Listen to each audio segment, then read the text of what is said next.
জোনাকী north east film festival Guwahati বিশ্ববিদ্যালয় ইয়াতে mass comm আৰু আমাৰ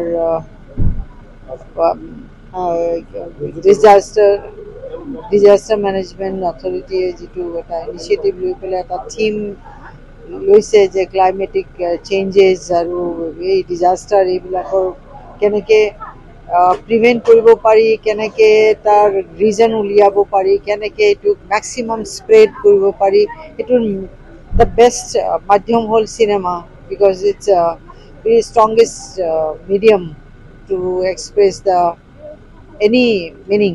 তো এই ধৰণৰ এটা থিম ৰাখি পেলাই যি ধৰণৰ এটা ফেষ্টিভেল ইয়াতে গুৱাহাটী বিশ্ববিদ্যালয়ত কৰিছে আৰু এই উদ্বোধনী সময়ত মই ইয়াতে আছোঁ, মই নিজকে খুবেই ভাল লাগিছে। মই তাৰ কাৰণে চবকে গুৱাহাটী বিশ্ববিদ্যালয়ৰ মাছকম চবকে মই ধন্যবাদ দিম। আৰু মই একটো এটমস্ফিয়াৰটোৱে বিৰাট মানে আই ডিডন্ট এক্সপেক্ট কি কি একাডেমিক ইনষ্টিটিউশ্যনত মই সদায় এনেকুৱা এটা পাওঁ মই নাটক বহুত ইউনিভাৰ্চিটি বা কলেজত কৰোঁ, পাৰফৰ্ম কৰোঁগৈ, খুব ঘূৰোঁ, ৰাতিটো থাকোঁ, কিন্তু ইয়াতে এটা যে পেশ্যনেট এটা যেন এটমস্ফিয়াৰো লগতে আছে। চ' ভাল লাগিল আৰু মই তাৰ কাৰণে এই ফেষ্টিভেলটোক শুভেচ্ছা জনাওঁ আৰু আগত গৈ যাতে সঁচাকৈ one of the biggest, one of the famous, one of the popular festival হয়, তাৰ কাৰণে শুভেচ্ছা থাকিল। Thank you. ভাল লাগিছে। মোৰ নিজৰ ডিপাৰ্টমেণ্ট গুৱাহাটী ইউনিভাৰ্চিটিখনেই মোৰ নিজৰ ঘৰ বুলি ক'ব লাগিব। ইয়াতে আৰু তাতে যেতিয়া জোনাকীত আমাৰ চিনেমাখন প্ৰদৰ্শন হৈছে খুবেই ভাল লগা কথা।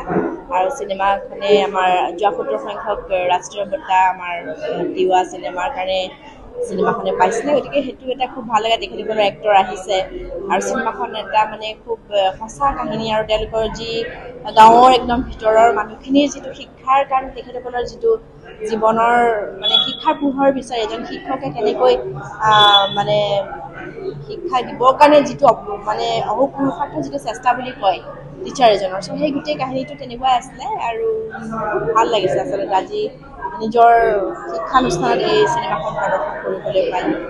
আৰু এটা ভাল লাগিছে যে জোনাকী এনেকৈ 3 বছৰ গ'ল, এবাৰ 3rd year, চ' আশা কৰোঁ জোনাকী সদায় হৈ থাকক, প্ৰতি বছৰে হৈ থাকক, কাৰণ এইটো এটা ডাঙৰ প্লেটফৰ্ম আৰু শিক্ষা অনুষ্ঠানত আচলতে এনেকৈ চিনেমাৰ লগত শিক্ষা আৰু মানে যিটো সম্পৰ্ক সেইটো এনেকৈ যে ইয়াত আনিছে সেইটো খুব ভাল লাগিছে সেই বস্তুটোৰ কাৰণে। চ' কণ্টিনিউ কৰক, সেইটোৱেই আশা থাকিলে আৰু।